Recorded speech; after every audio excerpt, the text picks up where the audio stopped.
jaulas invisibles, cuando las compañías ponen límite a tu fe.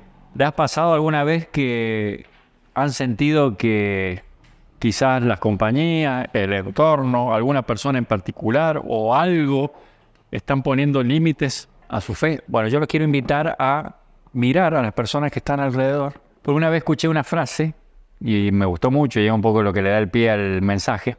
Si miras a las personas que están a tu alrededor y no te sientes inspirado por ellas, no tienes un círculo, sino una jaula. Muchas veces esas personas que están alrededor nuestro terminan convirtiéndose en una jaula, ¿no? En algo que pone límite a nuestra fe, a nuestro crecimiento, algo que pone techo a nuestro crecimiento. Por eso la importancia de poder identificarlo. ¿Cuál es lo complicado? Que son invisibles. Porque si fuese una jaula física con barrote, uno, ya la tiene identificada. Muchas veces pensamos nosotros, creemos que tenemos la libertad y no nos damos cuenta de que no es así. Hoy vamos a hablar de la importancia, como decíamos recién, de rodearnos de las personas que nos impulsen a crecer, que nos impulsen a mejorar. Si al mirar alrededor vemos personas que sí son dignas de imitar, déjame decirte que estás en un buen lugar. Y si no es así, quizás es una señal de que estamos en el lugar, en el entorno equivocado, algo que nos limita, algo que nos restringe para nuestro desarrollo espiritual y en cualquier ámbito. Conozco un hermano que tiene un testimonio bastante fuerte, vivió muchos años sin conocer al Señor. Él mismo siempre dice que hizo todo lo que una persona del mundo podría hacer y un poquito más. Y un día se convirtió al Señor. Yo tuve la oportunidad de hablar con la esposa, que todavía no conocía al Señor, y le digo, ¿qué opinas de él? Y me dice, estoy sorprendida, un poco descreída también, no sé si es cierto o no. ¿Pero por qué? ¿Qué pasó? Y me dice, él antes se iba y volvía a las 6 de la mañana. Dice, y ahora yo me levanto a las 6 y lo encuentro de rodillas leyendo la Biblia. ¡Wow! Digo, qué cambio. Y ese hermano empezó, como muchas veces decimos, con el primer amor. Estoy convencido de que su conversión fue genuina por este mismo cambio tan radical que me contaba su esposa. Y empezó a querer hacer todo lo que cualquier cristiano debería hacer. Empezó a congregarse y empezó a predicar y a llevar personas a la iglesia como yo nunca había visto que alguien pudiera llevar personas. Todos los fines de semana, alguien distinto. Que se cruzó uno en la ruta cuando venía para acá.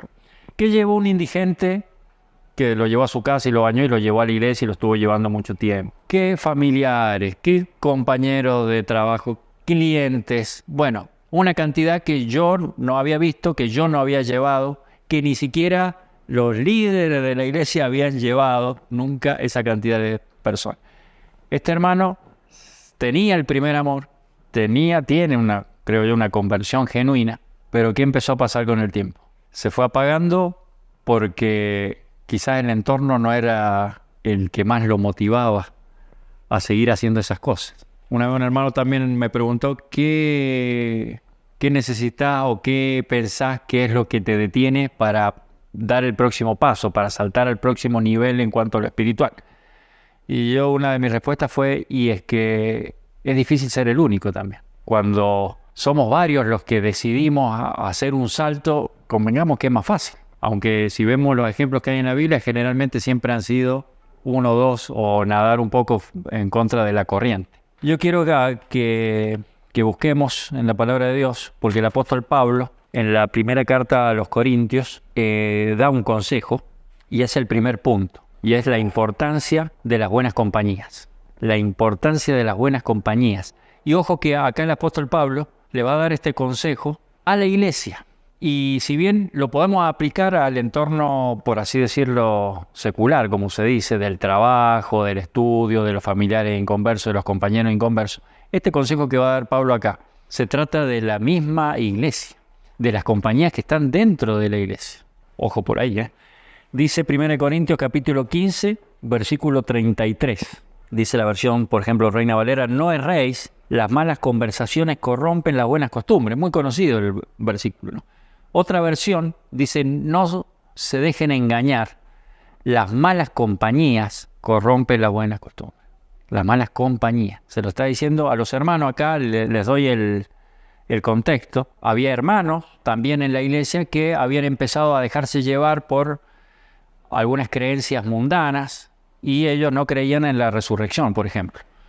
Entonces el apóstol Pablo le dice, ojo, no se dejen llevar por esas corrientes, por esas doctrinas equivocadas que tienen esos hermanos dentro de la iglesia, porque las malas compañías y esas malas conversaciones que tienen corrompen las buenas costumbres. ¿Cuáles son entonces las malas compañías?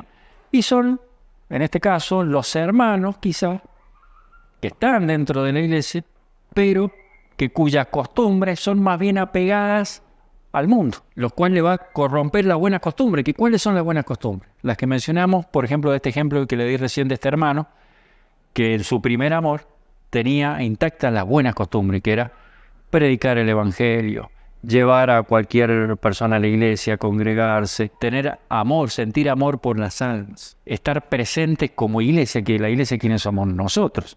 Estar presente en la sociedad, en el barrio donde yo vivo. Las influencias equivocadas, nos dice un poco acá el apóstol Pablo, dañan nuestra vida espiritual y por eso es esencial estar rodeado de las personas que nos edifiquen, que nos inviten a más, a hacer esas buenas acciones. Otra vez, otro hermano una vez me dijo, una vez hice algo, me dice, y te invito a que vos lo hagas. Me propuse, al terminar la reunión, empezar a escuchar las conversaciones de los hermanos. Dice, y ahí el Señor me dijo algo importante. Claro, siempre vieron que terminan las reuniones y siempre uno tiene ya generalmente su grupito, no se va a charlar siempre con el mismo, a veces la mujer con la mujer. Entonces dice, ese día terminó la reunión y en vez de yo ponerme a conversar, fui a visitar a esos grupitos de conversación. Entonces me acerqué a unos hermanos y la conversación era, no, ya estoy pagando unas cuotas del auto, ya lo estoy por licitar y sí, para no quedarme en el modelo, voy a saltar a este, voy a saltar a aquel otro. Entonces seguí mi paseo, dice.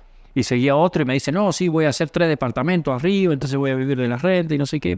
Dice, y después seguí un poco más allá y me encontré con algunas hermanas que estaban hablando de la permanente, del tratamiento del pelo, de la uña, de no sé cuánto. Dice, y ahí el Señor me dijo algo. Me dijo que si yo quería o mi meta era prosperar económicamente, estaba en el lugar indicado. Porque había hermanos que me iban a saber dar buenos consejos. Cómo invertir, cómo esto, cómo aquello. Si quería tal vez cuidar mi cuerpo, también iba a encontrar. Pero que en lo espiritual no encontraba nada que me motive. No había ninguno de ellos, dice, y no porque yo me creyera mejor. Ninguno de ellos que me motivara, que me inspirara. De hecho, no quería parecerme a ninguno de ellos. Y cuando te rodeas de hermanos, de personas que no te inspiran, que no te gustaría ser como ellos, son una jaula. Una jaula que es invisible y que tenemos que detectar. Entonces el punto 1 dijimos la importancia de las buenas compañías. El punto 2, la importancia de ser parte de una comunidad que te inspire a crecer. O sea, eso no nos ayuda a crecer. Pero también es muy importante ser parte de una comunidad que nos invite a crecer. Hebreos dice el capítulo 10, 24 y 25. Dice, y considerémonos unos a otros para estimularnos al amor y a las buenas obras, no dejando de congregarnos como algunos tienen por costumbre, sino exhortándonos y tanto más cuando veis que aquel día se acerca. Me gusta mucho cuando dice y considerándonos unos a otros, teniéndonos en cuenta, prefiriéndonos. Pero dice considérense entre ustedes unos a otros y estimúlense a las buenas obras, al amor. Juntarnos con personas que tal vez nos dicen algo que no nos gustan, pero si lo pensamos bien nos están invitando a crecer, a ser más espirituales, a parecernos más a Cristo. Dice, estimúlense unos a otros al amor y a las buenas obras. Dice, y no dejen de congregarse. Y esto también es importante porque esto siempre yo lo he tomado muy congregarnos a venir a la reunión. Y es cierto que acá estamos congregados, pero congregarse también va mucho más allá. No lo debemos limitar solamente al contexto de la iglesia. Esto de preferirnos tal vez en la semana, en llamarnos. Hoy en día con el avance de la tecnología, convengamos que podemos estar, y esto no es que suplante lo otro, ¿no? Pero podemos congregarnos casi de manera digital. De hecho, la pandemia demostró un poco eso, ¿no? Así que, digo, estar atentos entre nosotros, mandarnos un mensajito. ¿Verdad que nos hace bien, ¿no? Se nos anima en estos versículos a congregarnos con personas que nos estimulen espiritualmente en lugar de rodearnos con personas negativas. Decíamos recién que no está mal juntarnos con personas pecadoras, entre comillas, como lo acusaban al Señor Jesús, pero Él tenía una clara diferencia muchas veces con nosotros. que él era de influencia para los otros y nunca los otros fueron de influencia para él.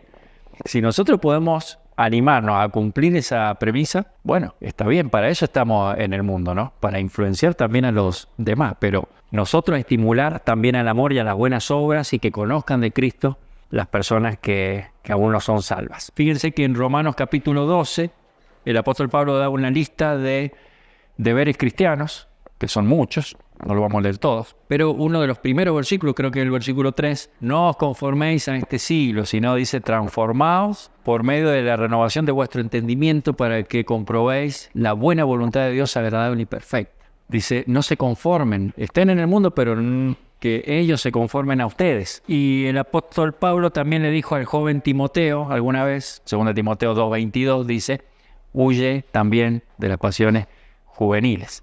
Huye también, porque ¿de qué otra cosa hay que huir? Y decíamos recién, huir de las malas conversaciones, de las malas compañías. Romanos 12:16 dice, asociados con los humildes, no unáis con los altivos, esos que son soberbios, no se junten con ellos, dice, sino asociados con los humildes. Y Pablo también le dice a Timoteo, huye también de las pasiones juveniles y sigue la fe, la justicia, el amor y la paz. Yo digo, nos quedamos solos entonces, sin compañía, y la tarea es difícil porque convengamos que no es fácil seguir la justicia, la fe, el amor, la paz. Pero después el versículo sigue, a ver cómo dice, con los que de corazón limpio invocan al Señor. No nos está dejando solo, nos está diciendo, no te juntes con aquellos, huí de eso, y vas a seguir la fe, la justicia, el amor y la paz con los que tienen corazón limpio y que invocan al Señor, con los humildes. Decíamos, punto 1, la importancia de las buenas compañías. Punto 2, la importancia de ser parte de una comunidad que te inspire a crecer en Cristo. Y punto 3, la importancia de andar con sabios. Hay un proverbio que es el 13:20, dice, el que anda con sabios, sabio será. Y el que anda con necios, necio será, podríamos haber dicho, ¿no? El que anda con sabios, sabio será. El que anda con necios, necio será. Ese es más bien parecido a dime con quién anda y te diré quién eres, ¿no? No, dice, el que anda con sabios, sabio será, y el que anda con necios será quebrantado. Es mucho más duro. Yo prefiero ser un necio que quebrantado. Un necio creo que es un tonto, alguien que no entiende. Pero dice, será quebrantado. Y se me vino, no sé por qué, las corridas de toros. No sé si las han visto ustedes. Porque a mi abuelo le gustaba en el canal español. No la fiesta de San Fermín, esa que la largan por la calle, sino la corrida de toros, ¿no? Cuando sueltan el toro en esa especie de coliseo, de estadio, y entra el toro, ¿no? Un animal que entra brilloso, se lo busca el más robusto, de 500 y pico kilos, y apenas entra, nadie se le anima a hacerle frente a ese animal raro que aparezca uno, le hace 2 vueltitas y se esconde, porque es una máquina, ¿no? Un asesino. Pero me acuerdo que ahí entraba un caballito, ¿se acuerdan? Un caballo, todo con unas protecciones a los costados, y un hombre con una lanza. Y ahí el toro, cuando lo veía, se le iba. Y mientras lo empujaba, el caballo estaba protegido por toda la armadura, el hombre que estaba arriba empezaba a clavarle la lanza en el lomo, y le clavaba, y ahí empezaba a brotar la sangre. Y ahí se iba el caballito, y ahí el animal empezaba a correr. Y de a poquito cada vez se iba debilitando más y más. Y después entraban los banderilleros, no sé si se acordaban. Unos tipos vestidos así, todo con, no sé, lentejuelas ajustados, con 2 banderitas. Entonces cuando se le venía el toro de frente, ¡fum!, le clavaba 2 espadas, 2 banderas en el lomo, donde mismo tenía abierto. Y después 2 más, y después 2 más, creo que eran 6 o 8. Y el animal iba derramando sangre mientras iba corriendo, y cada vez empezaba a perder fuerza y cada vez más fuerza. ¿Saben qué le estaba pasando al animal? Estaba siendo quebrantado. Estaba en un círculo donde no podía escapar, rodeado de necios, y cada vez estaba siendo más y más quebrantado hasta el punto de perder las fuerzas. Esto mismo yo lo he visto, hermano. Lo he visto en cristianos, en el mundo, rodeado de malas amistades, como de a poquito están siendo quebrantados. Como de a poquito el enemigo le va clavando una lanza, le va clavando una banderilla, y cada vez va perdiendo las fuerzas espirituales, ¿no? Cada vez peor, cada vez peor, cada vez peor. Pero lo más triste es que también lo hemos visto en las iglesias. Hermanos que por rodearse de personas que no les convenían, o de estar ahí en el lugar equivocado, son quebrantados. y emprenden un ministerio a veces con ganas y emprende y viene una espada y viene y siempre es una lucha y vos le preguntás y te dicen y bueno, servir al Señor es así, es una lucha. No, en el mundo dice vamos a tener aflicciones y las luchas generalmente tienen que ver con el enemigo, no que nos clavemos dardo y espada entre nosotros. Si nos rodeamos de las personas equivocadas, vamos a ser quebrantados. No vamos a ser necios, vamos a ser quebrantados. Terminamos acá, pero yo te quiero invitar, como lo hicimos al principio, a que mire alrededor y que puedan mirar en qué entorno estás, en qué lugar estás. Estás siendo edificado, tenés personas, tenés líderes, tenés hermanos que te invitan a crecer, a servir, a ir a buscar en las almas perdidas, a tener presencia en la sociedad, o estás en una jaula. Vos nunca vas a crecer más de lo que crece o de lo que ha podido crecer el líder de tu iglesia, o el pastor, o el anciano, o el padre, cura, como lo quieras llamar, ¿no? Porque hay un techo ahí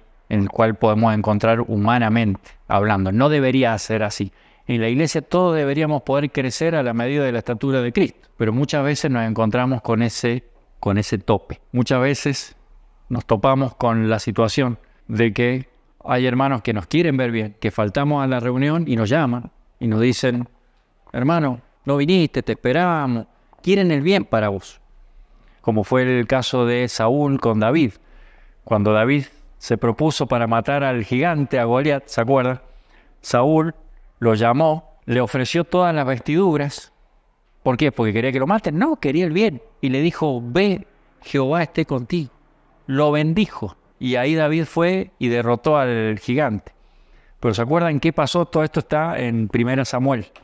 1 Samuel capítulo 17.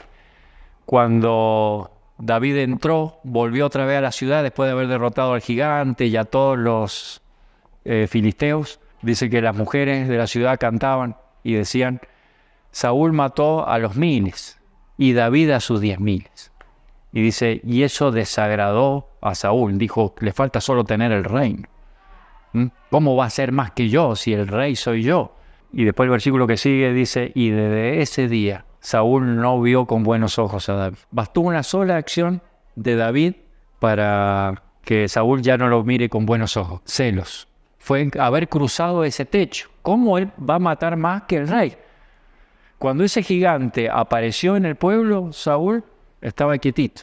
Pero vino alguien que venció ese gigante y empezaron los celos. Esto mismo lo hemos visto en las iglesias. ¿Cuántos gigantes hay que personas, reyes, líderes no se atreven a enfrentar? El gigante de la comodidad. Estamos acá, somos nosotros, quedémonos. ¿Qué vamos a salir a predicar? ¿Qué vamos a ir para allá? ¿Qué vamos a ir? Falta que un hermano levante la cabeza y derrote ese gigante. Tal vez empiece a motivar a los otros hermanos para decir, che, vamos, tenemos que predicar, tenemos que salir, para que se gane la sentencia de muerte, porque después Saúl lo andaba queriendo matar y atravesar y quebrantar con una lanza. Así que hermanos, dejamos acá nomás y que el Señor nos bendiga y que podamos realmente identificar cuál es nuestro entorno. Si tenemos un círculo dañino, no vamos a poder crecer, la puerta de la jaula está cerrada, tenemos un techo arriba. Si tenemos hermanos que nos inspiran, que nos invitan a crecer, se puede abrir la puerta de la jaula y podemos volar.